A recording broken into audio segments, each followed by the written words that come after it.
He was the most feared pirate alive, a man who believed no laws of the land or the sea could stand in his way. But as his ship sailed toward Greenland, something ancient stirred beneath the ice. This is not a tale of combat, but a warning of what follows when peace finally sheds its veil of patience and awakens in a deep, dark rage. He was a name whispered across ports and kingdoms, a pirate whose flag meant fire, gold, and death. With an eagle above him and ruin behind him, he was called Aldrich Blackwake. He had just returned from his latest conquest, of a land so rich it glittered beneath the sun like liquid gold. Its king dragged away in iron, its vaults emptied into the belly of Blackwake's ship.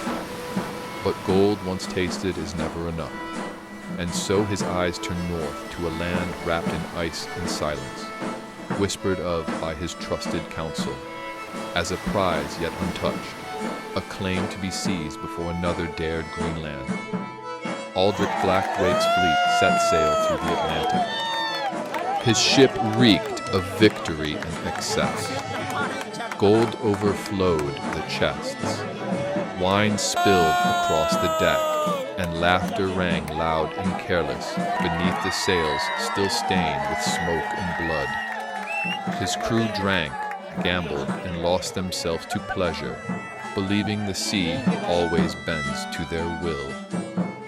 When the ship docked to refill, some of Aldrich's men dragged the king out, whom they had taken in chains to the rocks. They took pleasure in tearing him apart, one limb at a time, and dumped his body into the sea. At the helm stood Aldrich Blackwake, unmoved by the revelry, his gaze fixed beyond the horizon like his eagle's, already searching for the next hunt. The ship sailed, the sea grew quieter, the air heavier, as if the land ahead was listening, waiting for their arrival. While danger crossed the sea, life continued in Greenland.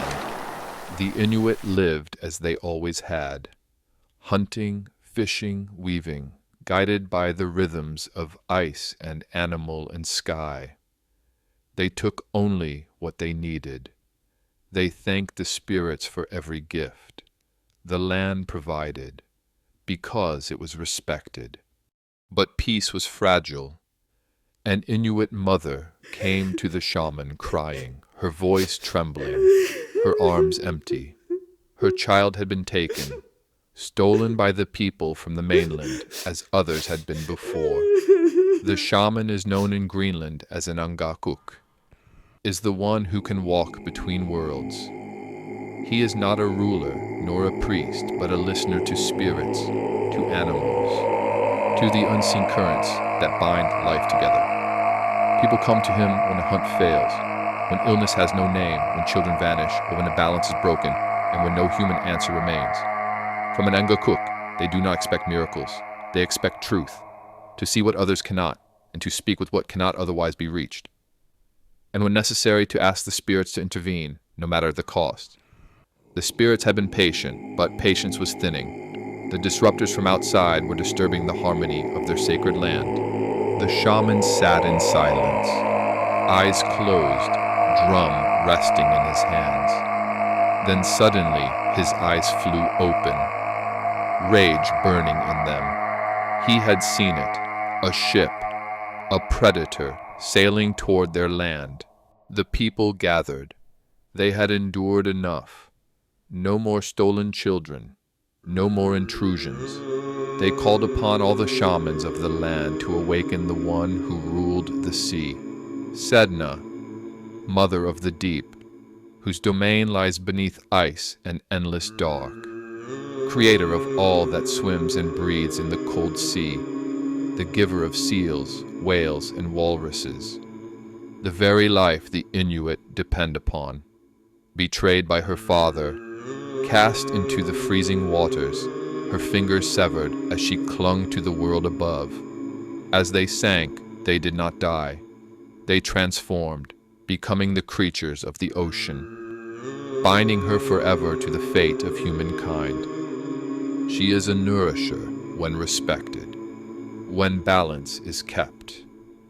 But when angered, when greed and violence cross her waters, she tangles the seas, withholds her gifts, and unleashes storms that swallow the unworthy.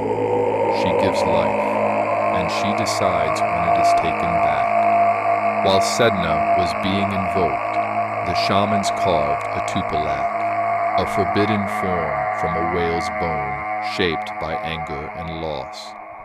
Once the carving was done, it would be imbued with life through rituals and spells.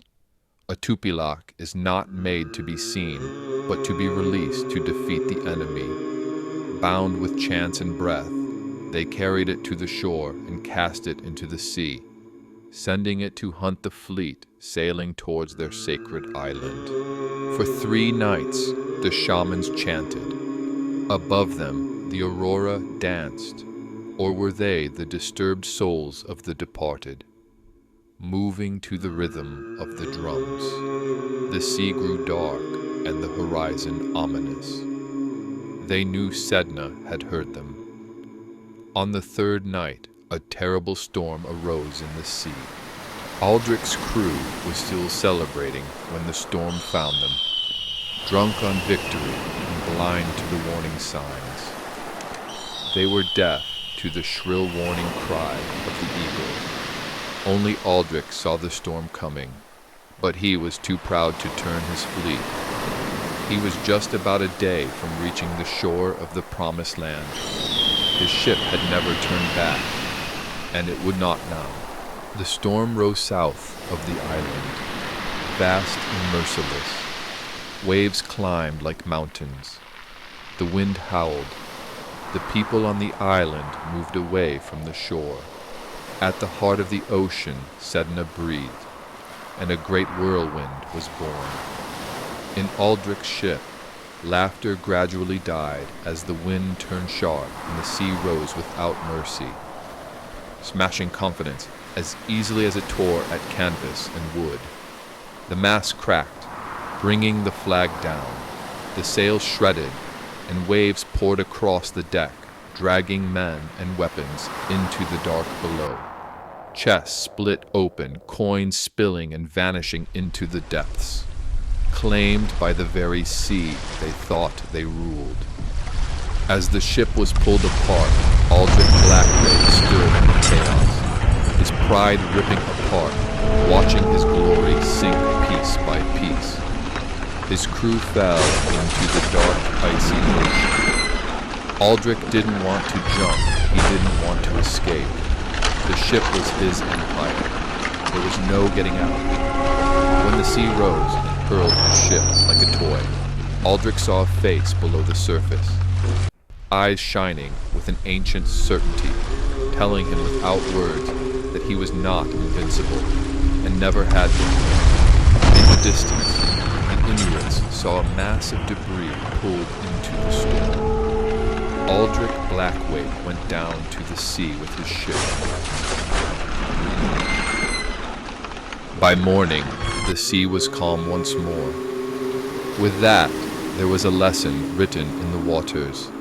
Not every land can be conquered by force. There are laws of land and sea that must never be forgotten. The people of Greenland watched as Sedna's rage quietened after collecting her due.